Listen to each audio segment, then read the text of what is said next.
د درود شریف یو ډېر عجیب فضیلت ده چې دې په وجه سره د انسان دعا قبلېږي. یعنې د کوم دعا نه مخکې چې درود شریف وویل شي نو الله پاک دا دعا قبلوي.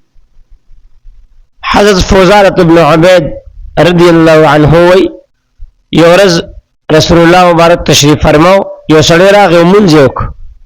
کله چې د لمانځه نه فارغ شو نو دعا یې شروع کړه چې اللهم اغفر لي وارحمني، یا الله ما وبخې په ما باندې رحم وکړي. نبی مهربان صلی الله علیه وسلم ورته وفرمایل اے لمونځ ګزاره تا ډېر جلدبازي وکړه، کله چې ته لمونځ وکړې نو کښېنه او د الله حمد و ثنا بیان کا او بیا په ما باندې درود شریف ووایه، بیا دعا وغواړه. راوي د حدیث وی چې بیا یو بل کس راغی لمونځ یې وکړو، د الله تعالی حمد و ثنا بیان کړه او بیا په پیغمبر علیه الصلاة والسلام باندې درود شریف ولوسته.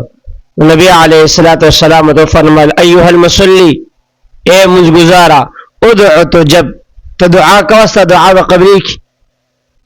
راشان بل حدیث مبارک کې راځي حضرت عبدالله ابن مسعود رضی الله عنه فرمای یو ورځ ما لمونځ کو، نبی علیه الصلاة والسلام تشریف فرماو.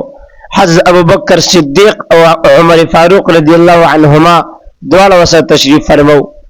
دوی ورسره ناستو، د لمانځه نه چې زه کېناستم لمونځ مې وکړو، لمونځ نه پس کېناستم نو د الله تعالی ثنا مې شروع کړ. بیا مې په نبي علیه الصلاة والسلام باندې درود ووی.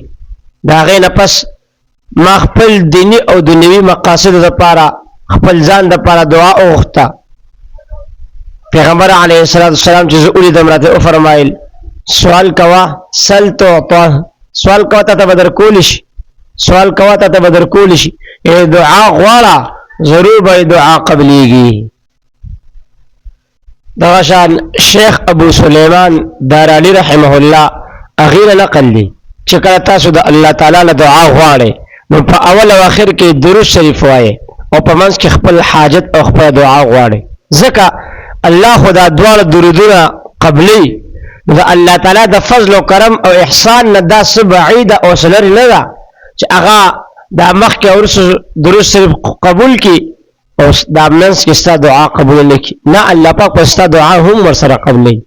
لہذا انسان ته پکار دی چې دعا نه مخکې درود شریف ووایي، ځکه که چېرته دعا نه مخکې درود شریف ونه ویلی شي نو دا دعا نه قبلېږي. عمر فاروق رضی الله عنه فرمایي ان الدعاء موقوف بین السماء والارض، دا دعا ده د اسمان او د ځمکې په منځ کې موقوفه وي، معلقه وي، ځوړنده. لا يصعد منه شيء حتى تصلي على نبيك، دا پورته د قبلېدو دپاره نه خېږي، بره نه ځي اسمانونو ته تر څو پورې چې تا په پیغمبر علیه الصلاة والسلام باندې درود نه ویلي.